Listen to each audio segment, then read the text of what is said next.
Hello and welcome to the video with me, Winner and Trade, where I'm now doing a timeline video of a game I played over my 2-week break with the Bloody Europe 2 mod on Age of History 2. So yeah, notice the Endsieg scenario here, and yeah. In all honesty, it is impossible to actually win as Germany, from what I can tell, considering how many troops Germany starts with, compared to all the rest of the countries that you're at war with. Especially the Soviet Union. Soviet Union can beat Germany by themselves at this point. So, yeah. I decided to play as Germany, but having the sandbox mode turned on, so you have infinite money and everything. So, yeah. First turn, of course, I go through and recruit a bunch of troops along my borders here, also down here near Italy to help down there, and or along these countries here to get troops down here to fight in the Balkans. So, Italy, Kartoka, Hungary, and Slovakia are all my allies, and also vassals, so I can actually annex them if I want. So yeah, first few turns, I give them tons of money, so they can recruit troops and everything, so yeah. Also starts with these islands down here in the Mediterranean, which I of course will take advantage of. And that little bit of land right there, literally pointless to even start with, considering the Soviets just have tons of troops over here that make it impossible to defend it at all, even when you got infinite money to recruit troops with. So, yeah. Mostly going to go turn by turn here, considering this game is only like 37 turns in total. So, yeah. Let's go here. Recruit troops on the first turn, as I said. And then starts advancing against on both fronts here and also down here as well, I guess. So, yeah. At this point here, Italy is pushing west all by themselves there, because I did not actually send troops that direction to help them. They're doing that all by themselves. So, yeah. Soviets are a pain to deal with, considering just the sheer amount of troops they have and everything. So, yeah. Start right here on this border. Barely have really pushed very far at all, because there's just so many troops right here for some reason. But yeah, moving on here. France has started becoming a little bit of a problem right there, a bit. Getting some troops to actually push in right there, kind of. Though I am next to Paris at this point, and I've also taken Dunkirk, so yeah. Also, I have started a little invasion over in Greece to try and take all of that from the United Kingdom. So, yeah. Also, throughout this game, I kind of do a bunch of other things like building farms and workshops and all of this land I have, basically. And also doing festivals to increase happiness and all that, just to kind of use my money up, I guess. So, yeah. Got all that going on.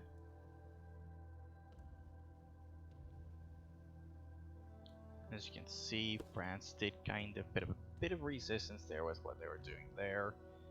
But at this point, United Kingdom is being more annoying than anything, considering they have actually decided to start defending France now that I've started approaching Dunkirk. Because for some reason, the United Kingdom didn't seem to really care about France until I started approaching Dunkirk. So yeah, also in Greece, started doing a few more naval invasions over here just to speed up the process of taking all of Greece. The Eastern Front against the Soviets is a complete mess still, because yeah, just hard to have a good front against the Soviets when they have so many troops to deal with. Yeah. So, moving on. France has now been split into two. I have started an invasion up here against the Soviets in Finland, basically pushing the Soviets back and then going into Finland and everything. So that has started up there. Most of Greece has been taken at this point. think I'm about to take Rome. Yep, just took Rome in that turn. And my front against the Soviets is starting to smooth out, I think. Though I kind of do slow that down quite a bit in an attempt to regroup all my troops. The rest of Greece over there has basically been taken. Yugoslavia capitulates, which is something that can actually happen, and I was quite surprised to see when that happens there. So yeah, countries capitulate with this mod, and it's very nice, especially when you gotta deal with a country like the Soviet Union. So yeah, very nice thing to have, this mod. So France has nearly been pushed out of Europe once again. Albania has of course gone very quickly, and France has now been completely pushed out of Europe once again. I have started my naval invasions against the United Kingdom. Alright, so there, next one we'll have another over there, I'm pretty sure.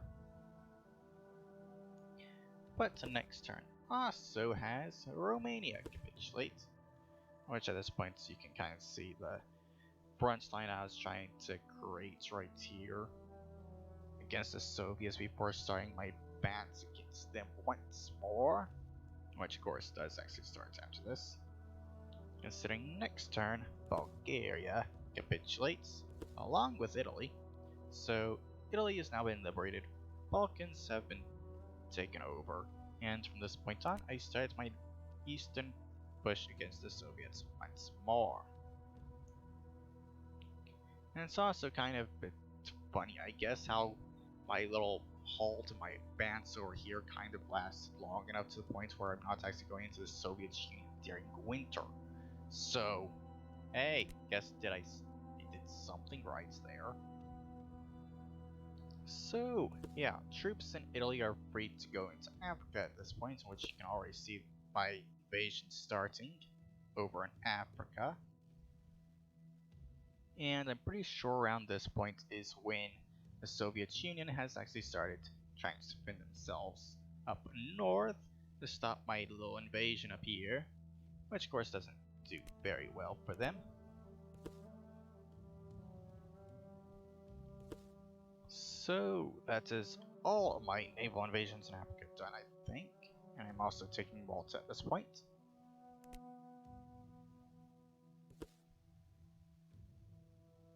There we go.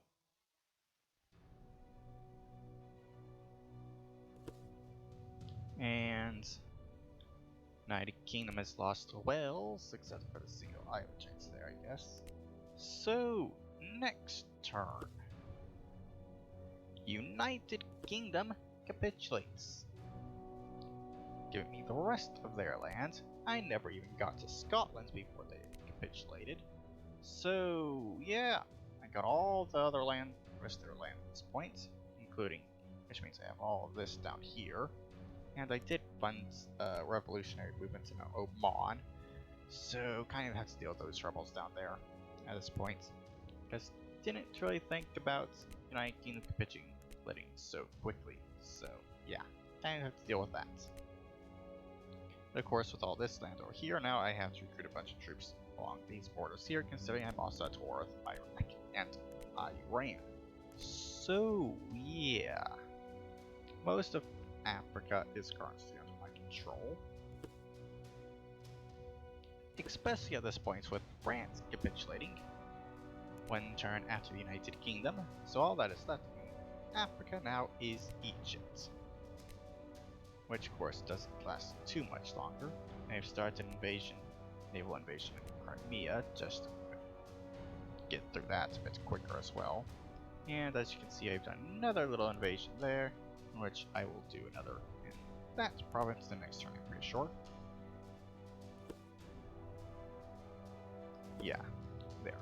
So that's all the naval invasions at this point I'm going to be doing done. Also, France kind of being a slight annoyance over here, considering Iraq had troops over here, so France got some provinces back, so France continues to do things with tons of troops they have around here. So yeah. their slight annoyance. But Iraq, of course, is quickly dealt with and capitulates there. And then Egypt capitulates. And then Iran. Iran over here, and at this point, all that's left is the Soviet Union. And I was trying to kind of figure out the requirements for capitulation at this point, just trying to figure out exactly how much of a country you need to take over, in which I was going by how much of Iran I took over at that point when they capitulated, and I estimated like 150 more provinces I would need to take from the Soviet Union to get them to capitulate, in which, of course, was completely wrong, considering I only needed to take one. So, yeah, I have no idea how much country to actually take over to get them to capitulate in this mod, considering how far off I was when it comes to the Soviet Union there. But, yeah.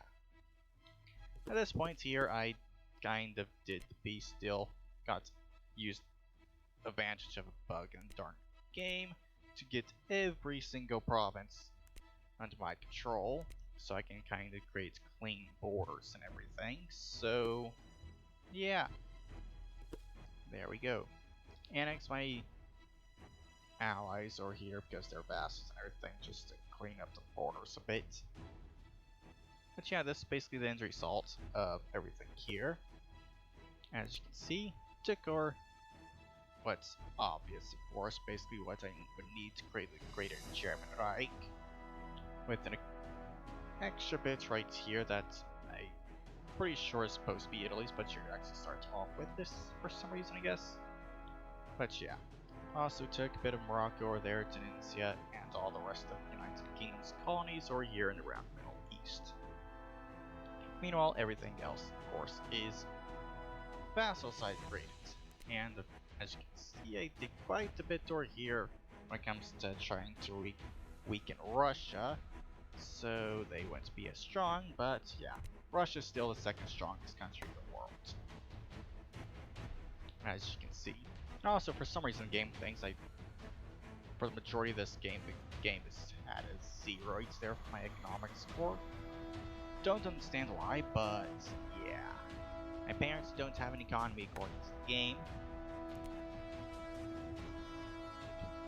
But besides all that, I want to now kind of do a proper bit of a timeline here, so I think 4 speed would be good for this, so it's not too fast or too slow.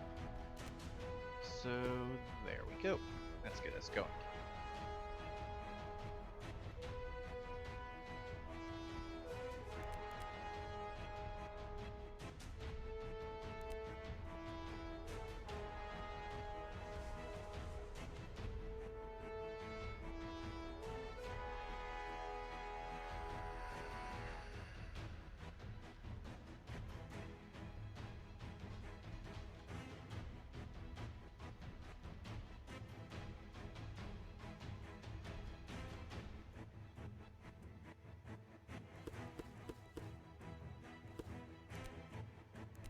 So, yeah, at this point I am done with this here.